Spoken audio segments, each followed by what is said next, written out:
तो हेलो दोस्तों, मैं हूं आपका दोस्त और होस्ट सुनील और आप सुन रहे हैं सुनील हॉरर स्टोरी। कहानी को देखने से ज़्यादा सुनने में मज़ा आता है, तो अपने हेडफोन लगा लीजिए दोस्तों। आज की कहानी का नाम है वेंडिगो। तो बिना देरी के हम पहली कहानी को शुरू करते हैं। तो आप चैनल को सब्सक्राइब कर दें और अगर आपको कहानी अच्छी लगे तो आप लाइक कर देना। तो बिना देरी के हम कहानी को शुरू करते हैं। दोस्तों, ये कहानी हमें भेजी है निखिल दानी सर ने। ये उनके साथ हुआ एक बहुत ही डरावना हादसा है। तो अब ये कहानी निखिल सर की जुबानी से। मेरा नाम निखिल है, निखिल दानी। वैसे तो ये कहानी बहुत ही पुरानी है, बहुत पुरानी, 30 या 40 साल पुरानी। वक्त तो ठीक से याद नहीं आ रहा क्योंकि अब मैं 80 साल का हो चुका हूँ। पर उन दिनों मैं एक बड़ी फर्म में काम किया करता था। फर्म अच्छा खासा चल रहा था और नया फर्म होने की वजह से मुझे बहुत बार मीटिंग अटेंड करने के लिए शहर छोड़कर जाना पड़ता था। तब मेरी खुद की उम्र लगभग 35 या 40 के करीब होगी। तो ऐसे ही मुझे एक दिन दिल्ली से बाहर एक मीटिंग के लिए जाना था। सुबह के 10 बजे की मीटिंग थी, तो इसलिए मैं रात में अपने घर से बाहर निकल गया। तब तो मेरे पास गाड़ी नहीं थी, तो मेरी फर्म ने मेरे लिए एक गाड़ी हायर की थी। कुछ 4 या 5 घंटे का सफ़र था। मैं गाड़ी में बैठा तो ड्राइवर से कहा कि मैं पिछली सीट पर सो रहा हूँ, तो गाड़ी बहुत तेज़ मत चलाना। कुछ 1.5 या 2 घंटे बाद मुझे पसीना आने लगा और मेरी नींद टूट गई। तो मैंने उठकर देखा तो गाड़ी में ड्राइवर नहीं था और गाड़ी धीरे धीरे अपने आप आगे बढ़ रही थी। मुझे वो देखकर झटका सा लगा और फिर मैं उठकर बैठ गया। तो जब मैं पीछे मुड़कर देखा तो ड्राइवर गाड़ी के पीछे था और गाड़ी को धक्का दे रहा था। तो मैंने खिड़की से बाहर झांकते हुए उससे पूछा कि भाई क्या हुआ। तो ड्राइवर ने कहा, साहब गाड़ी अचानक ही बंद पड़ गई। आप बहुत गहरी नींद में थे, तो मैंने आपको जगाना ठीक नहीं समझा और मैं इसीलिए गाड़ी को धक्का देकर किसी आगे इंसानी इलाके के पास लेकर जा रहा हूँ। जैसे ही उसने इंसानी इलाके के बारे में कहा, मैंने गाड़ी से बाहर देखा। बाप रे, यह तो बहुत ही सुनसान रास्ता है। ना तो आसपास कोई घर है और ना ही कोई इंसान, और ऐसे इलाके में ये अकेला गाड़ी को बाहर धक्के दिए जा रहा है। तभी मैंने उसे गाड़ी रोकने को कहा और मैं भी गाड़ी से बाहर उतर गया। पागल इंसान हो क्या? ऐसे जंगली इलाके में अकेले गाड़ी को धक्का दिए जा रहे हो? तो उसने आसपास देखते हुए कहा, अरे साहब आप डरो नहीं, हमें तो आदत है ऐसे रास्तों की। आप आराम से गाड़ी के अंदर बैठो, आगे ज़रूर कोई ना कोई मिल जाएगा। अब उस ज़माने में आज की तरह कोई मोबाइल वगैरह नहीं होते थे कि कहीं फंस गए तो किसी को फ़ोन कर लिया या फिर गूगल मैप पर ढूंढ लिया या फिर मोबाइल लाइट ऑन कर देख लिया। तो जो था वो अपनी जगह ठीक था, पर मैं पहली बार ऐसी जगह पर फंसा था जहाँ पर आसपास कुछ भी दिखाई नहीं दे रहा था। उस रास्ते के आसपास घनी झाड़ियाँ नज़र आ रही थी, बाकी काफ़ी अंधेरा था। मुझे ऐसा लग रहा था जैसे मैं अंधा हो चुका हूँ, कहीं भी कुछ भी नज़र नहीं आ रहा था। तो फिर मैंने सोचा कि मैं भी उस ड्राइवर की बेचारे की मदद कर दूँ, और फिर हम दोनों गाड़ी को धक्का देते हुए आगे बढ़ने लगे। वो असल में इतना डरावना एहसास था कि मैं आपको बता ही नहीं सकता। सब तरफ अंधेरा ही अंधेरा था। बीच जंगल के जंगली जानवरों की आवाज़ सुनाई दे रही थी। मुझे इतना तो पता चल गया था कि हम कहीं जंगल इलाके में हैं या फिर उसके आसपास कहीं हैं, क्योंकि उस इलाके में ठंड भी बहुत ज़्यादा थी। कुछ 1-8 किलोमीटर दूरी तय करने के बाद तो मुझे कई घुराने जैसी आवाज़ सुनाई देने लगी। मैं शहर का रहने वाला था, तो ऐसी चीज़ों से मैं बहुत जल्द घबरा जाता था। तो मैंने ड्राइवर से कहा, तुम्हें कोई आवाज़ सुनाई दी?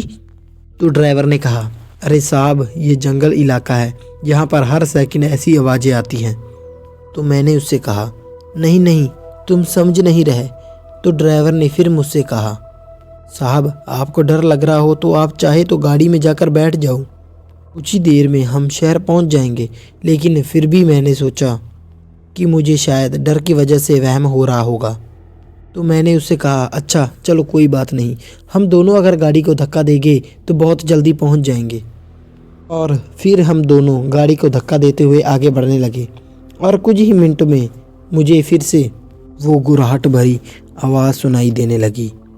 पर इस बार मैंने उस ड्राइवर से कुछ नहीं कहा। कुछ कहता तो उसे लगता कि मैं खामोखा ही डर रहा हूँ। मैं वैसे ही आगे बढ़ता रहा, पर कुछ ही सेकंड बाद मुझे समझ आया कि वो जो आवाज़ थी वो मेरा वहम नहीं था, क्योंकि जब मेरा ध्यान आसपास गया तो मैंने दो चमकती हुई आंखें देखी। हरी चमकती आंखें जैसे किसी खूंखार जानवर की होती हैं। वो इतनी तेज चमक रही थी कि उस घने अंधेरे में भी मुझे वो साफ साफ दिखाई दे रही थी। वो देखकर मैं बहुत ज़्यादा डर गया और फिर मैंने ड्राइवर को खींचते हुए कहा, ड्राइवर जल्दी से गाड़ी के अंदर चलो, वहाँ रास्ते के किनारे बहुत ही भयानक चीज़ है। कोई जानवर है या कुछ और। उसकी आंखें बहुत ही खतरनाक तरीके से चमक रही हैं और वो शायद हमें दोनों को ही देख रहा है। देखो चलो जल्दी गाड़ी के अंदर चलो और गाड़ी के शीशे ऊपर कर दो। गाड़ी के अंदर हम दोनों सेफ हैं। पर वो ड्राइवर मेरी बात समझने को राजी ही नहीं था। वो उल्टा मुझे ही कहने लगा कि साहब आप इतना क्यों परेशान होते हो, मैंने आपको पहले ही कहा था ना, आप जाकर गाड़ी में बैठ जाओ, मैं हूँ ना, मैं देख लूँगा। और फिर वो ड्राइवर ने अपनी जैकेट से बंदूक निकालते हुए कहा, ये देखो साहब, वैसे भी मेरे पास तो बंदूक है, हमारी कंपनी की तरफ से हर ड्राइवर को हिफाजत के लिए दी जाती है, तो आप मेरी चिंता छोड़ दो और आप गाड़ी में जाकर बैठ जाइए।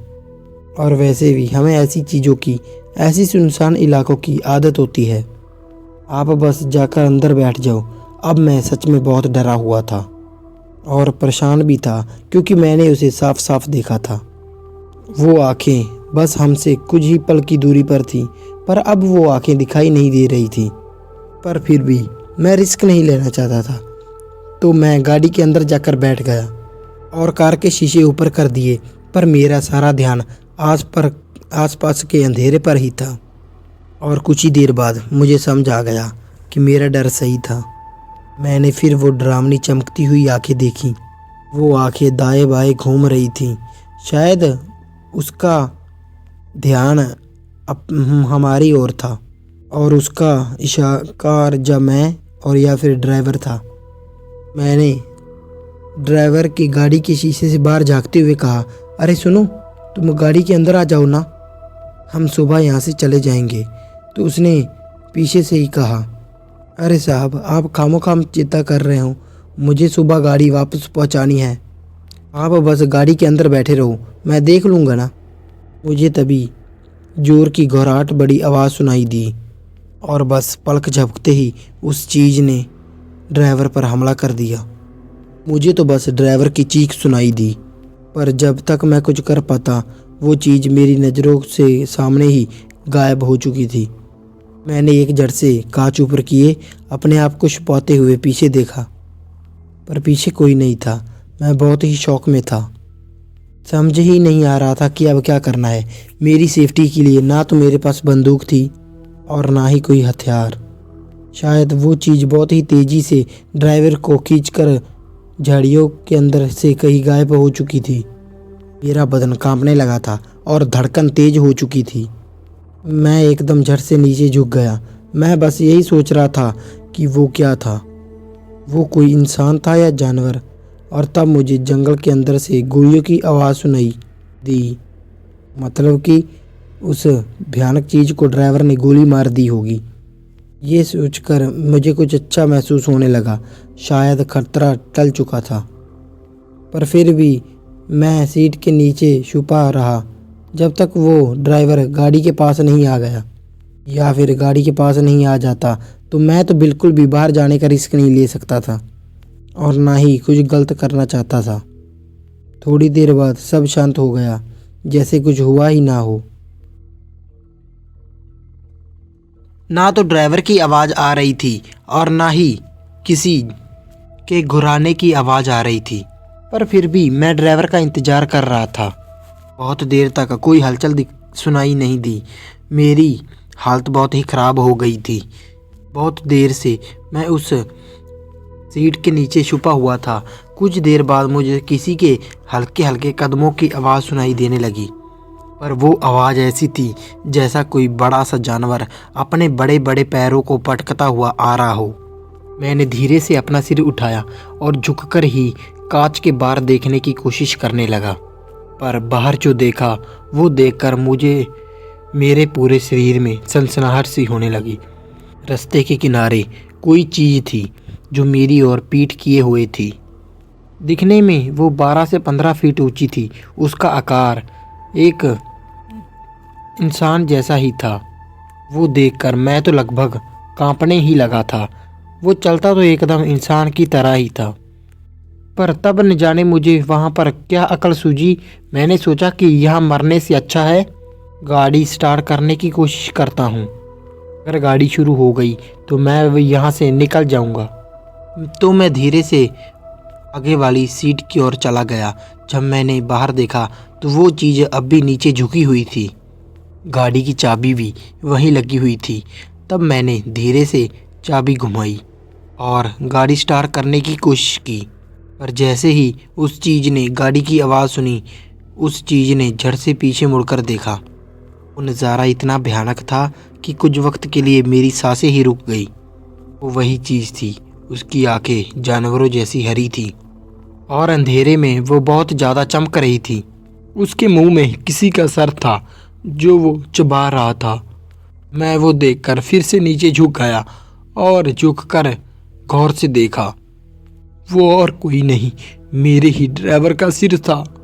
अब मेरी मौत तय थी। वो जो जानवर या इंसान था वो बहुत ही खतरनाक था। दिखने में बहुत ही बड़ा था और शायद उतना ही ताकतवर होगा। मैं उसका सामना बिल्कुल नहीं कर सकता था। और तभी अचानक गाड़ी के कांच पर एक बड़ा सा हाथ का पंजा दिखाई दिया, खून से सना हुआ, और उसके दूसरे हाथ में वही चबाई हुई खोपड़ी थी जिससे खून टपक रहा था। वो देखकर मैं इतना खौफ से भर गया कि मुझ में हिलने की ताकत ही नहीं थी। मैं बस सीट के नीचे किसी मुर्दे की तरह पड़ा था और एक कोने में से चुपके से उस चीज़ को देख रहा था। चेहरा, हाथ, पैर सब इंसानों जैसा था, पर बाकी सब कुछ इंसानों जैसा बिल्कुल भी नहीं था। बड़े बड़े कान थे, चेहरे पर नाक तो थी ही नहीं, बस 2 छेद थे। पर वो अपनी जीभ और अपने नाक को रगड़कर शीशे पर सूंघने की कोशिश कर रहा था।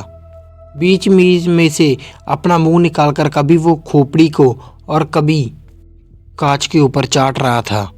उसकी जीभ किसी जहरीले जानवर जैसी लंबी थी, दांत खूंखार थे। वो जानवर जैसा इंसान गाड़ी के चारों ओर घूमते हुए अंदर देखने की कोशिश कर रहा था, पर शायद पेट्रोल की गंध की वजह से वो मेरी गंध को सूंघ नहीं पा रहा था। पर कुछ ही देर में किसी जगह से उसने मुझे देख लिया। मैं वो सब देखकर छुप रहा था। मुझे देखते ही उसने अपने हाथ में उसके जो खोपड़ी थी उसे फेंक दिया और गाड़ी को हिलाने लगा। अब मेरे हाथ पांव कांपने लगे। मुझे आगे बस अब मौत नज़र आ रही थी। मैंने अपनी दोनों आंखें बंद की और भगवान का नाम लेना शुरू किया। उस इंसान जैसे जानवर में सच में बहुत ताकत थी। उसने मुझे देख लिया था, क्योंकि अब वो गुस्से से और ज़ोर ज़ोर से घुराने लगा था और गाड़ी को और ज़ोर ज़ोर से हिलाए जा रहा था, इतना कि गाड़ी पलटी ही हो जाए। और मैं बस भगवान को याद किए जा रहा था और फिर हुआ बिल्कुल वही। अगले ही पल उसने गाड़ी को पलट दिया। गाड़ी पलटते ही मैं नीचे की ओर गिर पड़ा। 1-2 जगह से कांच टूट गए और उसमें से मुझे देखकर शायद वो खुश हो गया था और शायद वो हंस भी रहा था। अब उसका शिकार बिल्कुल उसके सामने था। डर के मारे मेरी हालत इतनी ख़राब थी कि मैं उसका विरोध ही नहीं कर सकता था। चाहकर भी मैं चिल्ला नहीं सकता था, कहीं वो मेरी आवाज़ सुनकर मुझे दबोच ना ले। पर जैसे ही उसने टूटे शीशे के साथ उस दरवाजे से अपना हाथ अंदर बढ़ाया, अपने बड़े नुकीले नाखून वाला पूरा सना हुआ पंजा मेरे सिर के ऊपर घुमाया, मैंने ज़ोर की चीख मारी और मैं वहीं बेहोश हो गया। उसके बाद मुझे कुछ भी याद नहीं कि मेरे साथ क्या हुआ था। और जब मुझे होश आया तो मैं पुलिस की वैन में था। पुलिस वाले ने भी बस मुझे इतना ही कहा कि आप बस आराम से लेटे रहो, हम अस्पताल जा रहे हैं। वो पुलिस वाले मुझे अस्पताल भर्ती कराने ले जा रहे थे।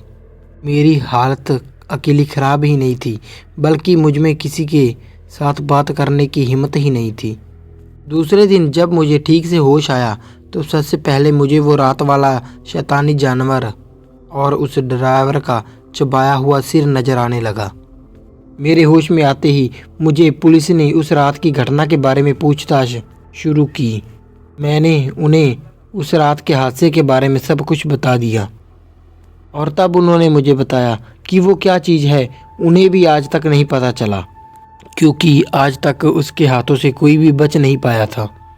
वो इतनी तेज और इतनी डरावनी है कि कोई भी उसका सामना करने से डरता है और वो कभी भी एक जगह पर नहीं रुकती, अपना ठिकाना बदलती रहती है। इन दोनों वजह से उसे आज तक कोई पकड़ नहीं पाया है।